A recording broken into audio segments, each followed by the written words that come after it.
রমজান মাসে আরেকটি আমল হলো সাদকাতুল ফিতর, ফিতরা দেওয়া। আমাদের ভাষায় কি বলি আমরা?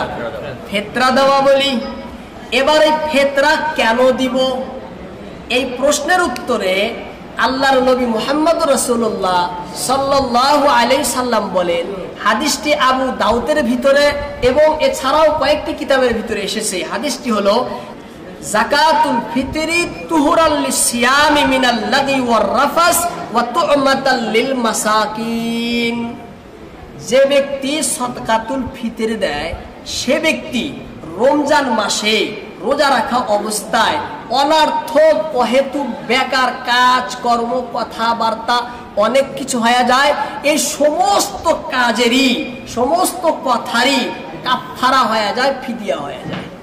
সদকায়ে ফিতরটা রমজান মাসে যে কথা বলা লাগে না, যে কর্ম করা লাগে না, আমরা করি রোজা রেখে।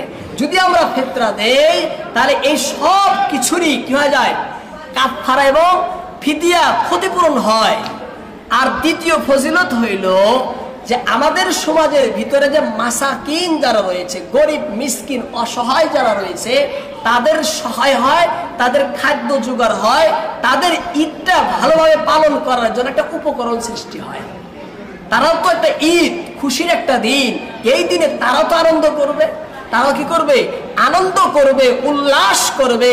আপনার সদকা ফিতরার অনেক অমুকের সদকা ফিতরার টাকা দিয়ে অনেক টাকা জমিয়ে সে একটা খুশির, আনন্দের এবং উৎফুল্লতার একটা আয়োজন সে করবে। এই লক্ষ্যে আল্লাহ রাব্বুল আলামিন ফিতরা দিয়েছেন। আল্লাহর নবী দুইটা ফজিলত বর্ণনা করে, সেই জন্য আমরা কি দিব? ফিতরা দেব। আর ফিতরা দেওয়াটা ওয়াজিব। ফিতরা দেওয়া ওয়াজিব।